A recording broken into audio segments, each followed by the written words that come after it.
நம்ம ஒரு பதிவுலாம் போட்டிருப்போம்.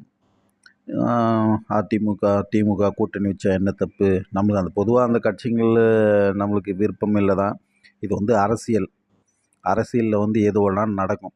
இப்படி தான் நம்ம மைண்ட் செட்ட வச்சு எ அரசியல்ல இருக்க முடியும். இல்ல இப்படிலாம் கிடையாது, அப்படிலாம் கிடையாதுன்னா, பிடிக்காதவங்க ஒருத்தர் 2 பேர் 5% 10% வெளிய போவாங்க. திருப்பி அது அப்படியே தான் இருக்கும். இங்க இங்க பார்த்தீங்கன்னா, டிவிகே கொள்கையோட கரெக்ட்டா இருக்குதா? இல்ல எந்த கட்சி கொள்கையோட கரெக்ட்டா இருக்குதுன்னு யாராவது ஒருத்தர் எனக்கு சொல்லுங்க. திமுக கொள்கையோட இருக்குதா? இல்ல அதிமுக கொள்கையோட இருக்குதா? எந்த கட்சி? இந்த திமுக கூட்டணியில இருந்தாங்கல்ல, இந்த காங்கிரஸு, விசிக, கம்யூனிஸ்ட் இவங்கலாம் கொள்கையோட இருக்கிறாங்களா? எவன் கொள்கையோட இருக்கிறாய்ங்க? எந்த குதிரை ஓடுதோ அந்த குதிரையில ஏறி சவாரி பண்ணிட்டு போயிட்டே இருப்பான். இதில நம்ப ஏன் இந்த கருத்த சொல்றேன்னா, நம்பளுக்கு பிடிக்குது, பிடிக்கல. அரசியல்ல எது வேணாலும் நடக்கும். அதுக்கு நம்ப சொல்றோம். அத சரியா புரிஞ்சுக்கிறவங்களுக்கு புரியும். இல்ல இதெல்லாம் முடியாது. ஒரு கட்சியில ஒருத்தர் இருந்தாரு. நம்மளும் தூக்கி வச்சு கொண்டாடினோம். அவரும் அவருக்கு ஒரு தேவை தேவைப்படுது. அவரு போயிட்டாரு. அப்போ அவரு செஞ்சது தப்பா, ரைட்டான்னு ஒரு கேள்வி வருது. இப்ப எல்லாத்துக்கும் அந்த கேள்வி வரும்.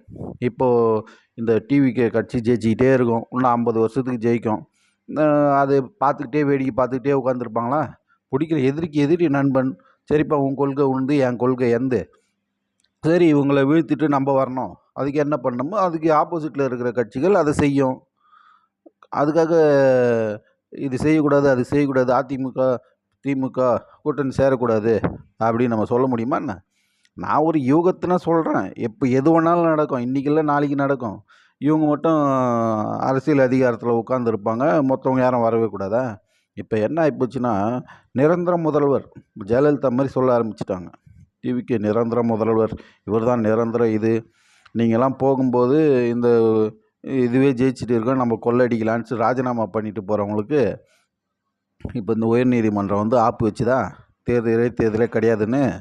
அதுபோல இது இது உயர்நீதிமன்றம் அந்த நீதிபதி கொடுத்த தீர்ப்பும் கரெக்டு தான்.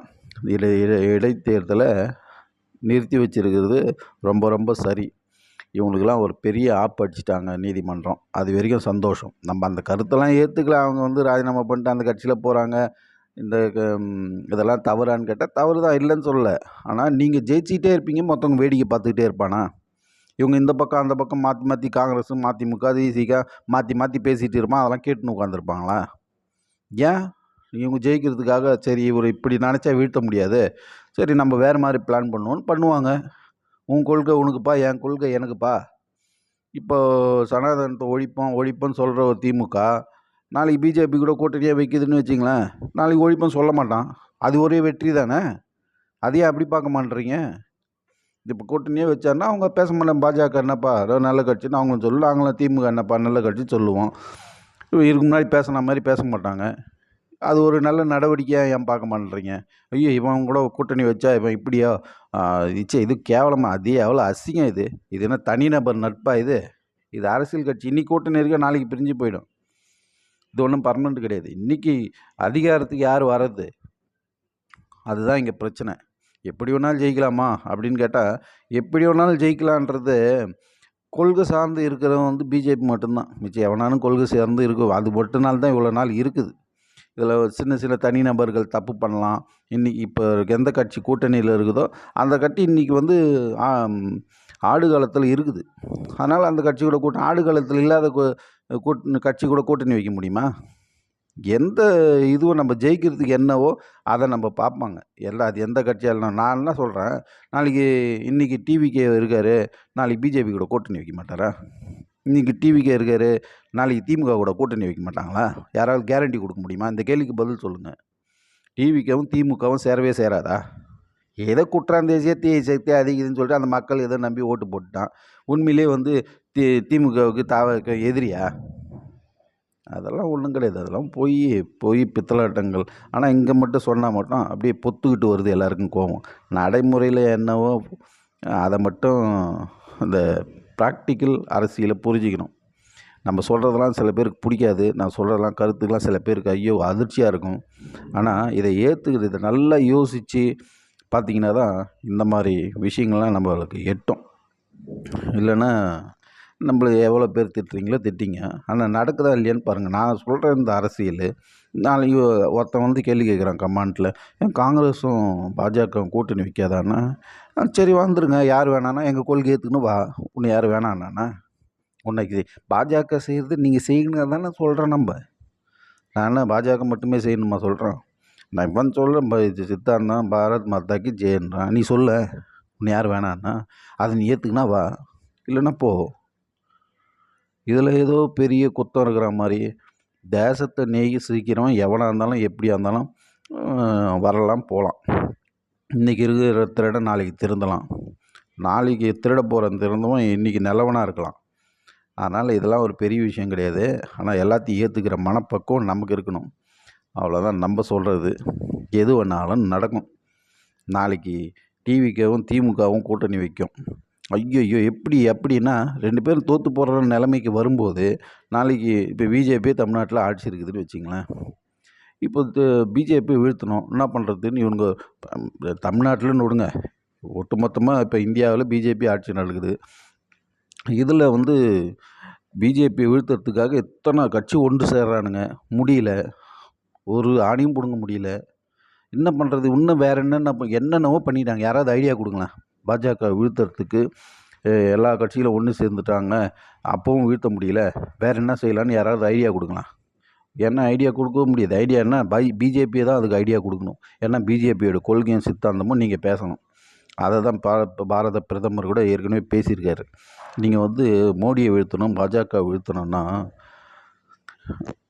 அதே கொள்கை சித்தாந்தத்தை நீங்கள் பேசுகிற மட்டும்தான் முடியும், இல்லைன்னா முடியாது.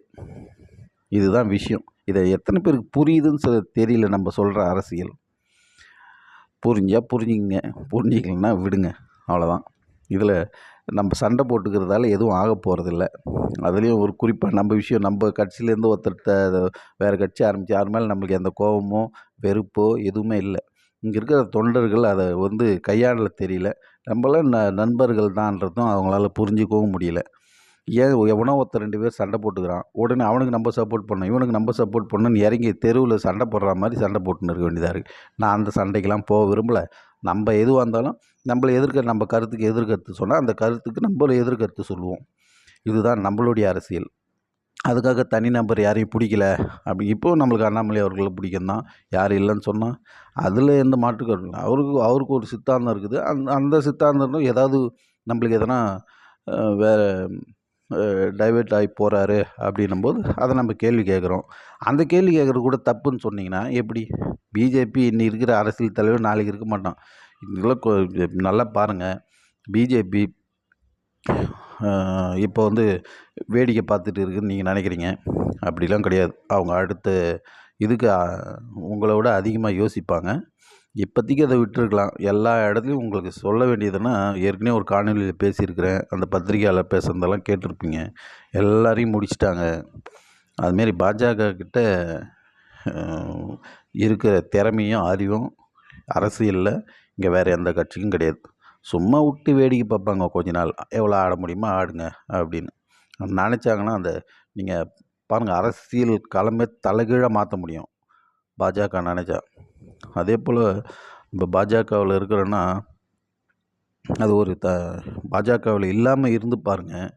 அப்போ தான் வந்து ஐயோ நம்ம எவ்வளோ பெரிய கட்சியில் இருந்துருக்குறோம், இப்போ இல்லை அப்படின்னும்போது அது எவ்வளோ கஷ்டமாக இருக்கும். யாரோ ஒருத்தவங்க கூட மதிக்கவே மாட்டான் நம்மளை. பாஜகவில் இருக்கிற வரைக்கும் தான் உங்களுக்கு மதிப்பும் மரியாதையும். அது இல்லாமல் நீங்கள் போனீங்கன்னா அந்த பிராண்டை தூக்கிட்டு வெளியில் எந்த மதிப்பு மரியாதையும் இருக்காது. அதே போல் தனி நபர்கள்லாம் இன்றைக்கி இருக்கலாம். நாளைக்கு அவங்களுக்கு ஏதாவது ஒரு பிரச்சனை அப்படி இப்படின்னு ஏதாவது வந்துடுச்சுன்னு வச்சுங்க, அந்த கட்சி அதோடு அழிஞ்சிடும். ஆனால் இது வந்து தனி நபர் நம்பி இருக்கிற கட்சி இல்லை. இதெல்லாம் புரியணும் மக்களுக்கு. சாதாரணமாக இதை சொல்லி புரிய வைக்க முடியாது. இது ஒரு விஷயத்துக்குமே 10 நிமிஷம் பேசணும். அந்த அளவுக்கு விஷயம் கொட்டி கிடக்கு. ஏன் இது நம்ம பாஜகவை தேர்ந்தெடுக்கிறோம், பாஜக ஏன் தேவை, வந்து இங்கே இருக்கிற நம்மளை சுற்றி இருக்கிற 4 பேரை வச்சு நான் முடிவு பண்ணுறது இல்லை. இது ஒட்டுமொத்தமாக உலகத்து அளவில் யோசிக்கணும். அதில் இந்திய அளவில் யோசிக்கணும். எது நல்லது, எது கெட்டது, எது இருந்தால் நம்மளுக்கு பாதுகாப்பு அப்படின்னு. அப்படி யோசித்தா மட்டும்தான் பாஜக இங்கே தேவை. நான் வந்து எம்எல்ஏ ஆகணும், எம்பி ஆகணும், என்னை விடமாட்டேன்றான், நான் வார்டு மெம்பர் ஆகணும், என்னை விடமாட்டேன்றான்னா அது போகிறதுக்கு பல வழிகள் இருக்குது. நம்ம கூட இந்த கட்சியிலேருந்து அந்த கட்சிக்கு போனால் நிறைய வாய்ப்புகள் இருக்குது அப்படி இப்படின்னு நிறைய பேர் கூப்பிடுவாங்க. அதுக்காகலாம் போயிட முடியுமா? சுட்டு போட்டாலும் போக முடியாது. இது வந்து டெம்பரவரியாக யோசித்து கட்சிக்கு வர்றதில்ல. நல்லா யோசித்து ஒரு கட்சிக்கு எடுத்த முடிவு. அதுவும் அன்னிலேருந்து இன்றைக்கி வரைக்கும் பாஜகன்னா அது ஒரு பெருமை. அது தெரியாதவங்களுக்கு, அது புரியாதவங்களுக்கு கொஞ்சம் கொஞ்சமாக தான் புரிய வைக்க முடியும். இதில் நிறைய பேர்லாம் வந்து ஆர்எஸ்எஸ்ல இருந்தவனே வெளியே போயிட்டான், அவங்களோட நீ பெரிய ஆள் அப்படின்னா, ஆர்எஸ்எஸ்ல இருந்தால் மட்டும் அவனும் மனுஷன் தானே, சக மனுஷன் தானே. நான் எல்லாத்தையும் சொல்லி மட்டும் இப்போது நிர்மல்குமார் கூட இருக்கார், ஆர்எஸ்எஸ்ல பயங்கர சூறப்புலியாக இருந்தார். இப்போ இருக்காரா? யார் அந்த கட்சிக்கு போயிட்டார், அந்த கட்சிக்கு அவர் விசுவாசமாக இருக்கார், அந்த கட்சி அவருக்கு சோறு போடுது, அதுக்கேற்ற மாதிரி அவர் போயிடுவார். ஸோ இந்த மாதிரிலாம் நம்மளால் இருக்க முடியாது. நம்ம இப்படி தான் இருக்க முடியும், அவ்வளோதான். இதுக்கு மேலே நீங்கள் எது சொன்னாலும் நம்மக்கிட்ட பதில் கிடையாது. நன்றி, வணக்கம்.